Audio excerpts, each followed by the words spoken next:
안녕하세요. 우주 사랑입니다. 인류 창조의 비밀.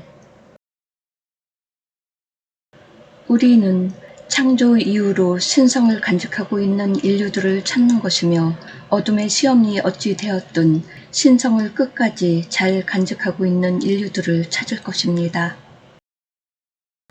유전자 변형 생명체는 마하라타 에너지를 받아들일 수 없기에 그리스도가 될 수도 없고 그리스도 의식을 깨울 수도 없답니다.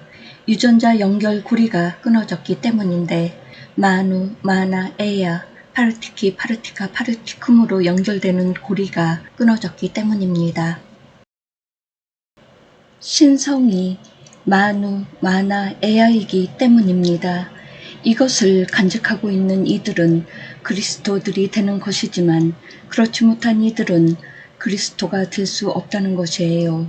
이 전자기 순환 고리는 그리스도 격자망과 연결되어 있어서 신초능력을 발휘하게 되는 것인데 가장 중요한 전지적 사랑이 나온다는 것입니다.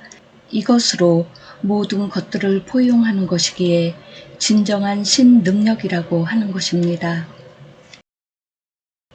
나노칩과 나노입자들은 엔키와 닌에 의해 창조된 아다파와 닐리스의 후손들을 제외한 루루들의 후손들이 대상들이 될 것인데 그만큼 유전자가 취약하여 신성이 머물 수 없는 구조를 가지고 있다는 것입니다. 거의 전 인류들이 해당될 것이며 신성이 머물고 있는 인류들은 아다파와 닐리스의 후손들이 되는 것입니다. 혼혈된 유전자는 모두 구제할 수 없어서 선별하였으며 가능성을 가지고 있는 인류들에게 기회를 주기로 한 것입니다. 루루들의 후손들은 신성이 없어서 신을 찾지도 않고 알지도 못하고 자신을 깨우려고도 하지 않습니다. 이것은 진화의 문제가 아니라 창조될 당시에 유전자가 이미 결정되었기 때문이랍니다. 즉, 혼이 함께하지 않았다는 것이에요. 인류들의 외모를 통해서는 알 수가 없으며 유전자를 통해서 알 수가 있는데 우리는 모두 알고 있다는 것입니다. 신을 아는 것은 종교와는 상관없이 이루어지는 것으로서 자신의 신성을 통해 이루어지는 것입니다. 이것 역시 진화와는 상관없이 체험 축적과 연결되며 정보가 많은 것과 시스템에 연결되는 것이 주요하다 할 수 있습니다. 깨어나는 순서가 정해져 있지 않지만 정보량이 얼마나 많은가가 기준이 되어 있다는 것은 변하지 않은 법칙이라 할 수 있답니다. 신성을 깨우면 두려움을 사라지게 해주는 사랑이 나오기 때문에 어떤 것에도 굴복하지 않는 용기가 나온답니다. 또한 인체에도 파동에 의한 변화들이 일어나 새로운 몸으로 바뀌게 되는 것입니다. 이 선택은 아다파와 닐리스의 후손들에게 해당되겠지요. 아다파와 닐리스의 후손들에게 혼들이 입식되었으며 루루들의 후손들에게는 혼의 아바타들이 입식되었답니다.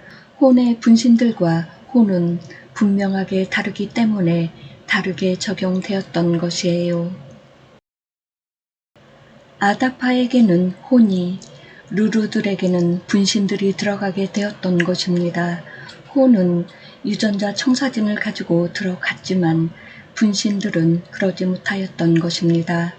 불공평하다고 하실 수도 있겠지만 육체가 어떻게 창조되었느냐의 차이 때문에 어쩔 수 없이 그렇게 선택되었던 것입니다. 아다파는 엔닐과 닌의 정자와 난자가 결합하여 육체가 창조되었고 닐리스는 아다파의 정자와 닌의 난자가 결합하여 창조되었지만 루루들은 지구에서 진화하던 유인원의 난자와 4차원 존재의 정자가 결합하여 육체가 창조되었기에 분명히 다를 수밖에 없었던 것입니다. 여성의 미토콘드리아가 유전적으로 얼마나 중요한지 모르실 것인데 유인원 암컷의 미토콘드리아와 6차원 존재인 여성 미토콘드리아는 분명히 다를 수밖에 없었던 것이에요. 그래서 혼이 들어갈 육체는 아다파와 닐리스의 후손들로 결정되었던 것입니다. 이것이 인류 창조의 비밀이었습니다. 그러면 아다파와 닐리스의 후손들은 얼마나 되느냐이겠지요. 아다파는 12쌍으로 창조되었고 각 지역별로 나뉘어 그곳에 준비된 에덴 동산들에 정착하여 살았습니다. 성서에 등장하는 아담과 이브는 그 중에 한 커플이었답니다. 나방과 아만도 그 중에 한 커플이었지요. 어둠이 혼혈을 시도한 것은 바로 이들 12쌍의 후손들이었답니다. 당연히 루루들의 후손들은 해당되지 않았습니다. 성서 창세기에 기록된 아눈나키들이 사람의 딸들이 예뻐서 그들과 결혼하여 네피림이라는 자녀를 낳았다는 것에 등장하는 사람들은 바로 아다파의 후손들이고 그들의 딸들이었던 것이에요. 이들 역시 키가 매우 컸었던 것입니다. 약 2.5에서 3m 정도 되었으니까요. 중요한 것은 이들에게 혼들이 들어와 있었다는 점이 아눈나키들의 눈에 좋아 보였던 것인 것, 영적인 대화가 가능했기 때문에 더욱 마음에 들었던 것이에요. 우리는 혼을 담을 수 있는 육체들을 실험하였으며 최종적으로 아다파와 닐리스를 선택하였습니다.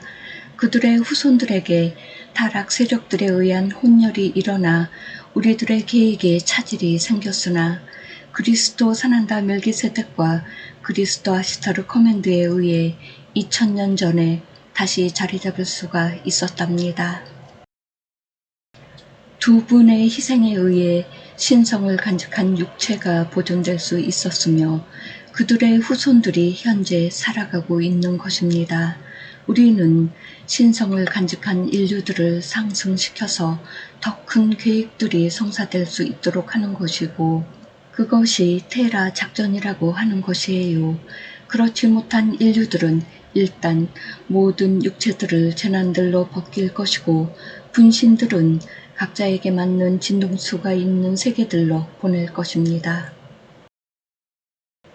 인류들의 육체는 세 가지 타입으로 개발되었고 첫 번째는 6차원 존재인 엔키와 니노사그에 의해 창조된 아다파와 닐리스였으며 두 번째는 4차원 존재인 아눈나키 우주 조종사들과 여성 연구원들 사이에서 창조된 아담들이었고 세 번째는 유인원 암컷의 난자와 아눈나키의 정자에 의해 창조된 루루들이었습니다. 이 모든 과정은 인공수정 기술이 동원되었답니다. 수많은 실험들이 있었으며 아눈나키 여성 연구원들의 자궁이 동원될 수밖에 없었답니다. 이렇게 한 것은 혼이 안정적으로 입식할 육체가 필요했던 것이었는데 유인원들의 자궁에서는 제대로 된 임신이 이루어지지 못하였기 때문이었지요. 여러분들이 괴물들로 알고 있는 생명들이 태어났기 때문이랍니다.